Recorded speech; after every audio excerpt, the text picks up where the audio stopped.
Est-ce que Gabriel Zucman est un dangereux bolchevique ou est-ce que c'est acceptable?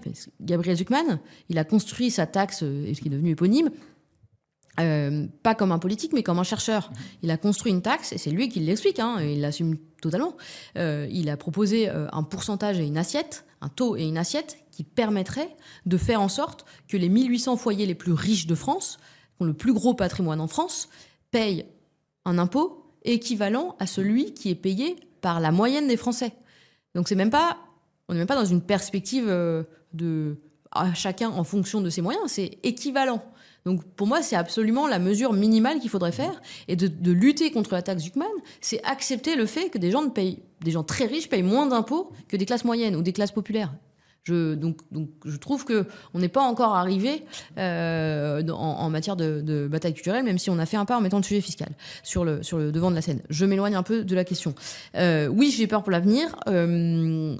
Mais plus j'ai peur, plus je me dis qu'on n'a pas le luxe de laisser tomber et de ne rien faire. Je pense qu'on est acteur de nos histoires et je pense qu'il faut l'être.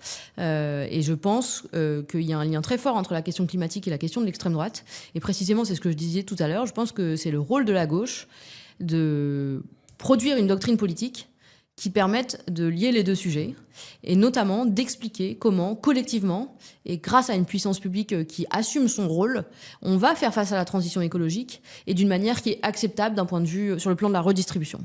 Parce qu'on sait que si on fait rien, on fera face progressivement à la crise écologique, mais de manière totalement insuffisante compte tenu des enjeux. Mais on sait que ce sera les plus pauvres qui paieront.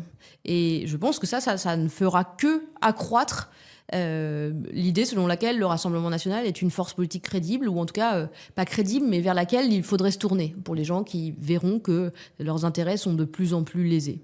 Et donc je pense que la gauche a un rôle historique à jouer aujourd'hui, hein, dans la décennie qui s'ouvre, mais même dans les années qui sont passées, mais donc parlons de l'avenir. Son rôle, c'est de proposer une doctrine politique, un projet politique qui permette de réconcilier ces questions-là, qui permettent de faire face à la transition écologique d'une manière qui est acceptable et qui ne vient pas renforcer le Rassemblement national.